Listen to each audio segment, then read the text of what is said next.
All right, so now we are going to talk about graphing these exponential growths. So these graphs look a little unique. It's not like something we've graphed before. So how you do this, the best way, I think the simplest way, there are some tricks and tips, but I think the most simple way to do this is to just make a table and plot the points.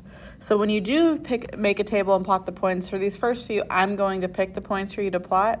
But then after that, make sure you get some positives and some negatives, and then of course always have 0. Okay, so let's graph this first one. So this is 2 to the x power. So you are plugging in all of these numbers in for this x right there. Okay, so it would be 2 to the negative 2 power would be 0.25, or you could say 1/4, whatever. So 0.25, if you do negative 1, 0.5 to the 0 power. Anything to the 0 power is 1.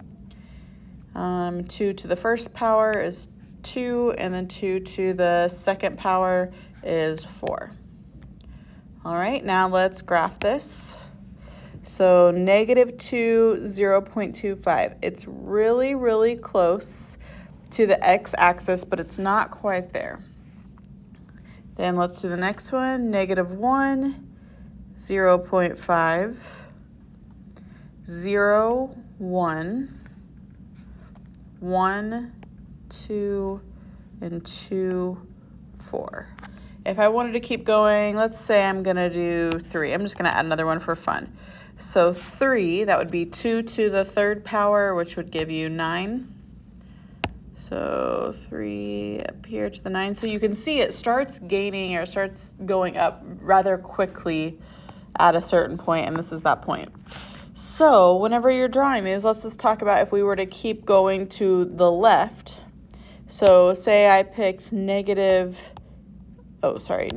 3. So 2 to the negative 3 power, if you type that in your calculator, it'd be 0.125. So it's getting even closer. So it's right there. Actually, let's change that color. So it's right there. And so it's going to continue to get really, really close to that x-axis. Will it ever hit the x-axis is the question. And the answer is no, it will not. So this graph will look something like this and get so close to that x-axis, but will never actually touch it. So this line right here, so the x-axis is what's called a horizontal, because it's going horizontal. So it's a horizontal asymptote. Okay, so horizontal asymptote. I know that's a weird word, but what that means is this function will get super duper close to that horizontal asymptote, but it will never actually touch it. So it just gets super like decimally close to it, like because that number just keeps getting smaller and smaller, but it will never actually hit 0, and it will never go below that line. Of course, if it doesn't cross the line, it's not going to go below it. That's called a horizontal asymptote. So it's kind of cool. It's kind of hard to draw sometimes, but yeah. So all of these will have an asymptote. Okay, so now let's do the next one.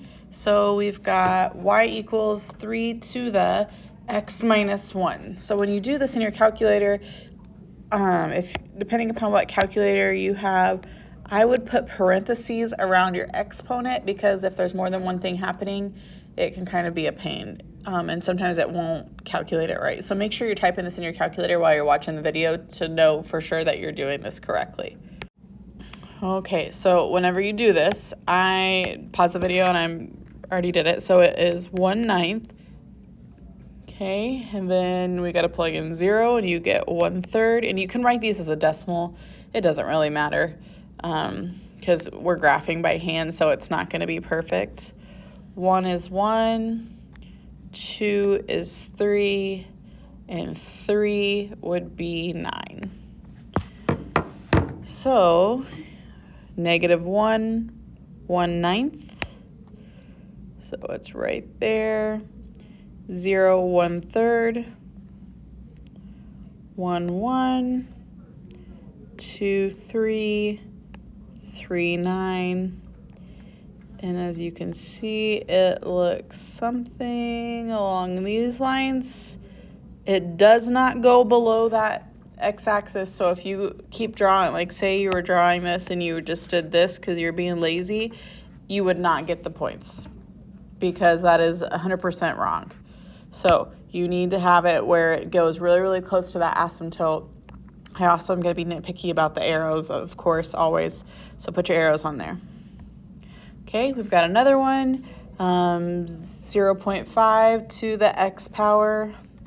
So when you do this, 0.5 to the -2 gives you 4, to the -1 gives you 2, 0 is 1, 1 is 1/2 or 0.5, whatever, however you want to write it, and then 2 would be 1/4, so 0.25. So this one's pretty cool. So you go -2, 4, -1, 2, 0, 1, 1, 1/2. Oops, I put an extra 0 on there. It was 0.25. Sorry. It won't let me erase. There. Okay. So it's 0.25. Okay, so 2, 0.25. So what do you, if you're ever unsure, you're like, hey, I'm not really sure, pick some more points. So let's pick -3. See what happens if we pick -3. So I'm going to plug in -3 in my calculator, and you get 8. Okay, let's pick 4, just to see. So 4 in your calculator is 0.0625. So now, I'm going to graph that. So -3, 8, 4 is 0.0625. It's super close. So this one's backwards from what we were just doing. So we're going to have, it's the same thing. It's just reflected across that y-axis. It still has a vertical or a horizontal asymptote. That is the x-axis. So it's not going to go below that, but it's a little bit different.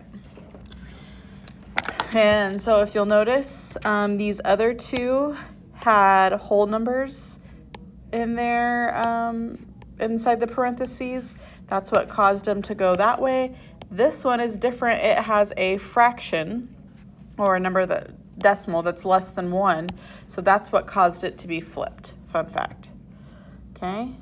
So now this one, there's a lot going on, and I only picked one number for you. Okay, so whenever you're doing this, I want you to kind of pick some numbers as you go. Let's see what happened. Let's predict. What do you think will happen?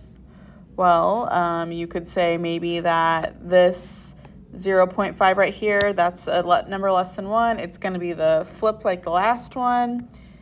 This one was x plus 2. I feel like that's going to shift it some way, and then we have no idea. We haven't had a number out front yet, so that's going to be new. Let's see what happens. Okay, so let's start with the number they picked, and they picked -2. So, and remember, whenever you type this in your calculator, make sure you have parentheses around that exponent piece. So when they pick -2, they get 2. Okay, so let's pick some numbers that are even smaller than -2, and I want you to pick at least 5 whenever you're doing this. This kind of gives you a good idea of the graph. So let's do -6. So -6 would give you 32. Okay, that's off of our graph. We don't really want that. Let's try -4. That's 8. Okay, let's do 0 for sure. Always do that 0. And you get 0.5. And then some positives, 1. Oops, sorry. Would give you 0.25. And let's do 2 for fun. So 2 is 0.125. Okay, so I can't obviously graph -6, 32. It's off my graph. That's fine. But I have an idea that it's going up rather quickly.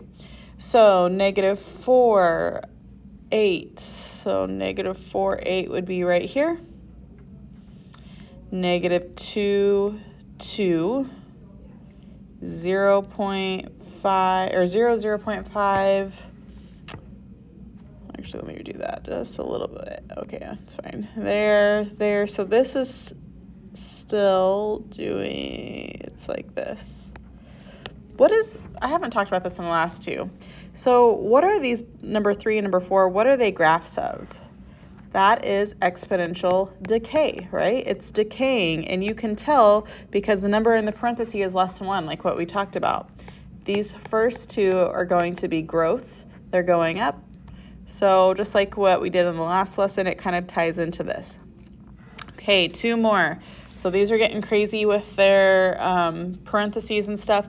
So when you're doing this, make sure you have parentheses around your exponents. And I also did not pick your numbers for you at all, so you're gonna have to pick them all. So pick some positives, pick some negatives, and for sure pick 0.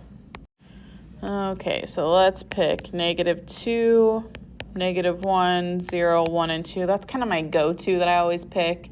But if you want to pick some more later, you can. So when you plug in -2, you get +6. When you plug in -1, you get 3. 0 is 2.25. 1 is 2.0625. 2 is 0.015, blah, blah, blah. What is happening? Let's pick another one because that's weird.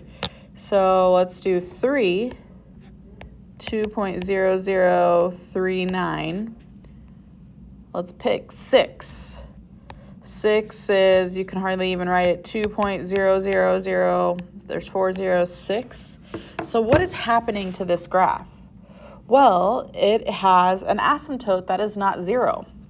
So as you notice, these numbers are getting infinitely smaller, closer to 2, but they're never going to actually hit 2. So it's just going to get super duper close to that 2 line, but remember, it's not going to actually hit it. So this one you're going to have to be careful when you graph it. So -2, 6, -1, 3, 0, 2.5, 1, whatever that number is. 2 just gets really close to 2, but it doesn't actually hit it. And we did 6. Okay, so this is going to be like something like this. And that one has a horizontal asymptote that is y equals x. Is that horizontal, or not x, y equals 2? Is that horizontal line where it's never going to dip below or hit. Okay, last one. So we've got, stick in your calculator. First of all, what is this one going to be, growth or decay? Well, you can tell from right here it's going to be growth. So let's pick my favorites, -2, -1, 0, 1, and 2. Why I love these is these usually give you a pretty good idea of what's happening to the graph. So -2 would be -4.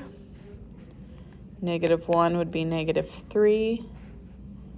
0 would be -1. 1 would be 3. 2 would be 11. Okay, so this one's a little bit different. So let's graph these points and then see. We might have to pick some more points. We'll figure it out soon. So -2, -4. This is new. It goes below the x-axis. We haven't had one of these yet. -1, -3. 0, -1. 1, 3, 2, 11. Okay, I can see on the right side of this graph that it's going up very quickly. I don't need to pick any more points because it'll be off my graph. But I do want to pick some points over on the left side, some more negative x coordinates, because I don't know what's happening. It looks, I know there's gonna have to be a horizontal asymptote. I'm just not quite sure where. So let's pick -4, and you get -4.75. Okay, so -4, -4.75 would be about right there. Okay, let's pick -6. So -6, it would give you -4.938. I'm rounding a little bit because it doesn't really matter. Then let's pick -8. And you get -4.984. So as you can see, it looks like we have the horizontal asymptote is at y equals -5. So it's going to get really close to that -5, that horizontal line, but it's never going to actually hit it. Okay, so that is it. That you can't just, you have to actually pick some points and be willing to pick some more points after you graph it to see if you have the right amount or not. So that is it for graphing exponential functions. Thanks for watching. I hope you have a great rest of your day.